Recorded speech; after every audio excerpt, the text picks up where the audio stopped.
बहुत बहुत स्वागत है, अभिनंदन है, आभार है आप सबका एजुकेशन इलाहाबाद के चैनल पे। मैं हर्ष प्रजापति, अध्ययन छात्र इलाहाबाद विश्वविद्यालय उपस्थित हूँ आप सबके समक्ष नॉन सब्जेक्ट कैंडिडेट पीजीएटी से संबंधित एक महत्वपूर्ण जानकारी के साथ।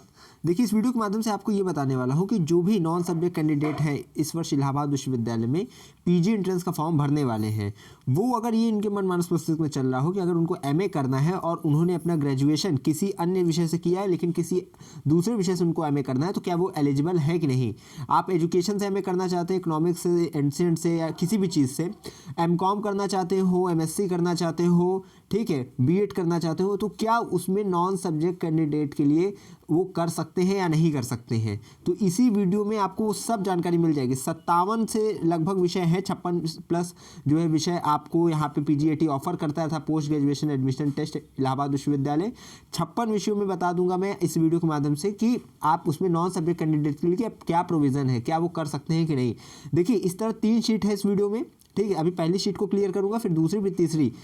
पीजीएटी फर्स्ट देखिए होता है इलाहाबाद विश्वविद्यालय में, उसके बाद पीजीएटी सेकेंड। इसमें क्या होता है, कोर्स को बांटा गया है। पीजीएटी फर्स्ट में एंट्रेंस एग्जाम जब आप भरेंगे तो उसमें अन्य आपको जो है सब्जेक्ट्स दिए जाएंगे, पीजीएटी सेकंड में कुछ अन्य सब्जेक्ट शामिल हैं। तो पीजीएटी फर्स्ट के लिए भी बताऊंगा, पीजीएटी सेकंड के लिए भी बताऊंगा, ठीक है, कि क्या क्या इनके अंतर्गत आते हैं विषय, ठीक। अब पूरा जो नॉन सब्जेक्ट कैंडिडेट है वो ये चीज़ याद रखें, आपने ग्रेजुएशन किसी सब्जेक्ट से किया होगा लेकिन आप उससे आप पोस्ट ग्रेजुएशन नहीं करने वाले हैं, आप किसी अन्य विषय से करने वाले हैं, ठीक है। मान लीजिए आप एंशिएंट हिस्ट्री से करने वाले हैं, तो क्या आप कर सकते हैं, अगर आपका एंशिएंट हिस्ट्री ग्रेजुएशन में नहीं है तो क्या एमए कर सकते हैं। तो उसी को इस तरह करके जितने भी सब्जेक्ट्स हैं उन सबको 56 प्लस सब्जेक्ट्स की इसमें बात करने वाला हूँ, तो शुरू से अंत तक वीडियो को देखिएगा, इसकी बिल्कुल मत करिएगा, नहीं तो महत्वपूर्ण जानकारी से आप वंचित रह जाएंगे। और चैनल पर पहली बार आए तो भैया सब्सक्राइब करके रख लीजिए। इलाहाबाद विश्वविद्यालय की पीजी एंट्रेंस का एप्लीकेशन फॉर्म जब आएगा, उसकी कट ऑफ किस प्रकार से बनेगी, एडमिशन का प्रोसेस क्या रहेगा, हर एक चीज़, फीस कितनी है, सीट्स कितनी है, हर एक चीज़ आपको चैनल के माध्यम से सूचित होती रहेगी, ठीक। तो चलिए स्टार्ट करते हैं। सबसे पहले देखिए एमए एंशिएंट हिस्ट्री की बात करते हैं। तो देखिए यहाँ पे थोड़ा मैं जूम कर दे रहा हूँ, यहाँ में एंशिएंट हिस्ट्री की बात किया जाए यहाँ पे, तो आप कर सकते हैं। आपका जो है ग्रेजुएशन किसी भी सब्जेक्ट से हो लेकिन आप एमए एंशिएंट हिस्ट्री कर सकते हैं। Provision of non subject candidate के लिए इसमें यस है, ठीक। इसके साथ साथ इकोनॉमिक्स अगर आप करना चाहें, एमए इकोनॉमिक्स से अगर आप नॉन सब्जेक्ट कैंडिडेट है, आपका नहीं है ग्रेजुएशन में इकोनॉमिक्स, तब भी आप कर सकते हैं। एजुकेशन से अगर आप करना चाहें में तो नहीं कर सकते हैं अगर नॉन सब्जेक्ट कैंडिडेट है, अर्थात आपका ग्रेजुएशन में एजुकेशन होना अनिवार्य है अगर आप पोस्ट ग्रेजुएशन एजुकेशन सब्जेक्ट से करने वाले हैं। इंग्लिश लिटरेचर से आप कर सकते हैं, ठीक है। इंग्लिश लैंग्वेज से आप पोस्ट ग्रेजुएशन अपना कर सकते हैं, भले वो आपके ग्रेजुएशन में अर्थात यूजी में आपने वो सब्जेक्ट्स लिए हो या ना लिए हो। हिंदी से आप कर सकते हैं एमए, ठीक है। उसके बाद मेडवल मॉडर्न हिस्ट्री से कर सकते हैं। म्यूज़िक वोकल, ठीक है, music vocal, music sitar, music tabla से आप नहीं कर सकते हैं, ठीक।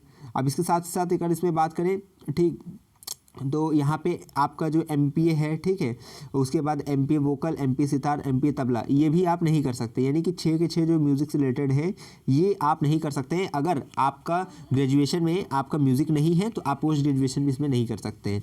अगर आगे इसमें बात की जाए तो आपका एमए पेंटिंग आ जाता है, इसको भी आप नहीं कर सकते हैं, यानी पेंटिंग होना ग्रेजुएशन में अनिवार्य है, तभी आप पोस्ट ग्रेजुएशन में कर सकते हैं। फिलॉसफी की अगर बात किया जाए तो आप कर सकते हैं, ठीक है, अर्थात ग्रेजुएशन में आपका फिलॉसफी हो या ना हो लेकिन पोस्ट ग्रेजुएशन आप फिलॉसफी से कर सकते हैं। पॉलिटिकल साइंस से आप एमए कर सकते हैं, आपका यूजी में हो पॉलिटिकल साइंस या ना हो, सब्जेक्ट आपने रखा हो ना रखा हो, लेकिन आप कर सकते हैं। अगर बात किया जाए यहाँ संस्कृत की, तो संस्कृत आप नहीं कर सकते, संस्कृत होना अनिवार्य है यूजी में, तभी आप पीजी कर सकते हैं संस्कृत से। सोशियोलॉजी आप कर सकते हैं, उर्दू आप नहीं कर सकते हैं। उर्दू अगर आपको करना है, एमए उर्दू से करना है तो आपको ग्रेजुएशन में उर्दू होना अनिवार्य है, ठीक है, लेकिन सोशियोलॉजी आप कर सकते हैं, ठीक। तो ये देखिए ये 19 जो सीट्स थी, 19 सब्जेक्ट्स इनको मैंने बताया। अब चलिए देखिए ये लिस्ट 2। एक चीज़ याद रखिए, पीजीएटी फर्स्ट में कौन कौन से कोर्सेज आते हैं, कौन कौन सब्जेक्ट। पीजीएटी फर्स्ट में लिस्ट 1 जो भी मैंने इधर दिखाया था आपको, ठीक है, ये लिस्ट पूरा और ये लिस्ट पूरा, लिस्ट 2 और लिस्ट 3 ये पीजीएटी फर्स्ट के अंतर्गत आते हैं, ठीक है। बाकी ये सब जितने भी हैं लिस्ट 4 और लिस्ट 5 ये पीजीएटी सेकंड के अंतर्गत आते हैं, ठीक है।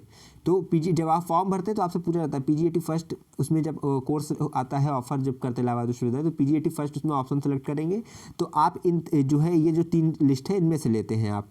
लेकिन जब पीजीएटी सेकंड आप सेलेक्ट करते हैं तो लिस्ट 4 लिस्ट 5 के आपको एंट्रेंस एग्जाम देने रहते हैं, ठीक। चलिए यहाँ पे देखते हैं लिस्ट 2 में।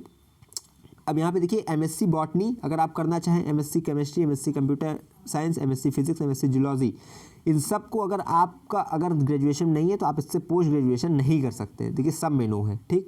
अगर इसी के साथ किया जाए MSc anthropology, defence studies, mathematics, geography, ठीक है, तो ये सब आपका ग्रेजुएशन में होना अनिवार्य है, तभी ये पोस्ट ग्रेजुएशन से कर सकते हैं। साइकोलॉजी से आप कर सकते हैं, साइकोलॉजी आपकी ग्रेजुएशन में हो या ना हो, लेकिन आप जो है एमएससी साइकोलॉजी आराम से कर सकते हैं, यानी पीजी आप कर सकते हैं साइकोलॉजी से, यूजी में होना अनिवार्य नहीं है। स्टैटिस्टिक्स का देखिए होना अनिवार्य है, अर्थात यूजी अगर स्टैटिस्टिक्स से है तभी आप पीजी स्टैटिस्टिक्स से कर सकते हैं, ठीक। तो ये मैंने बताया आपको पीजीटी फर्स्ट के जितने भी सब्जेक्ट्स हैं उनके नॉन सब्जेक्ट कैंडिडेट के लिए क्या प्रोविज़न है, कौन कौन से कोर्सेज आप कर सकते हैं नॉन सब्जेक्ट कैंडिडेट। अब यहाँ पे लिस्ट 4 देखिए, यहाँ पे कॉमर्स, एमकॉम अगर आपको करना है तो यूजी में कॉमर्स होना अनिवार्य है, अर्थात ये नॉन सब्जेक्ट कैंडिडेट नहीं कर सकते हैं। लॉ अर्थात एलएलएम, ठीक है, इसमें भी क्या है कि आपका होना अनिवार्य है, विधि से आपने स्नातक किया हो तभी आप जो है परास्नातक विधि का कर सकते हैं। इसके बाद लिस्ट 5 को थोड़ा ध्यानपूर्वक समझिए। यहाँ पे देखिए बीएड है, ये सब देखिए, अगर देखा जाए ना लिस्ट 5 में ये देखिए सब है। अगर देखा जाए BEd, MBA, rural development, MEd, MPEd, MA, MSc, MA mass communication, MA film theatre, MSc biochemistry, ये सब नहीं कर सकते, अर्थात नॉन सब्जेक्ट कैंडिडेट्स के लिए ये नहीं है, ठीक। यानी कि अगर आपको ये सब सब्जेक्ट्स हमें करना है या मतलब पीजी करना है तो आपकी ग्रेजुएशन में ये सब सब्जेक्ट होने अनिवार्य है, ठीक है। देखिए लिस्ट 5 में कुछ और सब्जेक्ट्स हैं, और लिस्ट 5 में देखा जाए तो तमाम तरह के सब चीज़ें नॉन सब्जेक्ट कैंडिडेट के लिए है ही नहीं, अर्थात जितने भी यहाँ पे आप पढ़ लीजिएगा, एमएससी एग्रीकल्चर साइंस, ठीक है, बॉटनी से MSc agriculture science, agriculture chemistry and soil sciences, ये सब जो है नॉन सब्जेक्ट कैंडिडेट के लिए नहीं है, अर्थात इन सब कोर्सेज को अगर आपको करना है तो ग्रेजुएशन में ये सब आप को लेने पड़ेंगे, अर्थात ये सब आपकी ग्रेजुएशन में होना चाहिए, ठीक है। एमएफए देखिए अगर करना है पेंटिंग से तो आपका बीएफए होना चाहिए, यानी कि आप इससे अपना ग्रेजुएशन कंप्लीट किए हो तभी आप कर सकते हैं, ठीक है। एमटेक है, अगर एमटेक मटेरियल साइंस टेक्नोलॉजी से, बीटेक आपको वहाँ से मटेरियल साइंस टेक्नोलॉजी से करना पड़ेगा, तब आप ये सब कर सकते हैं। तो ये provision of non subject candidate का जो मैंने पूरा लिस्ट आपको बता दिया कि कैसे क्या क्या चीज़ें है, ठीक है। बाकी देखिए अन्य अपडेट जो चैनल के माध्यम से आ रही है वो मैं सूचित कर ही रहा हूँ आपको, ठीक है। विश्वविद्यालय की हर अपडेट से आप भूले भटके रह ही नहीं जाएंगे अगर चैनल से जुड़ जाएंगे तो।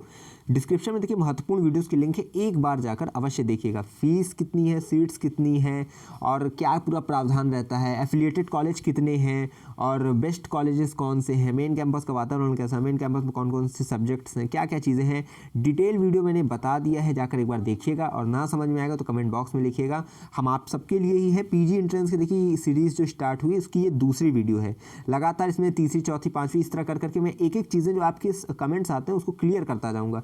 पहला जो सीरीज़ बनाया तो उसमें पहली वीडियो में मैंने पेपर का पैटर्न बताया है, अगर वो वीडियो नहीं देखा है डिस्क्रिप्शन में लिंक है, जाकर देख लेना, ठीक है। बाकी ये प्लेलिस्ट एक ठो बन गई है, ठीक है, इस प्लेलिस्ट को सेव कर लीजिएगा। यहाँ पे आपको धीरे धीरे आपको पीजी एंट्रेंस से रिलेटेड हर एक फैक्ट और फिगर मैं क्लियर करता जाऊँगा, ठीक है। तो जुड़े रहेगा हमारे साथ, हमें विश्वविद्यालय के पास कोई भी खबर होगी खास तो पहुँचाते रहेंगे आपके पास। बहुत बहुत धन्यवाद, बहुत बहुत आभार।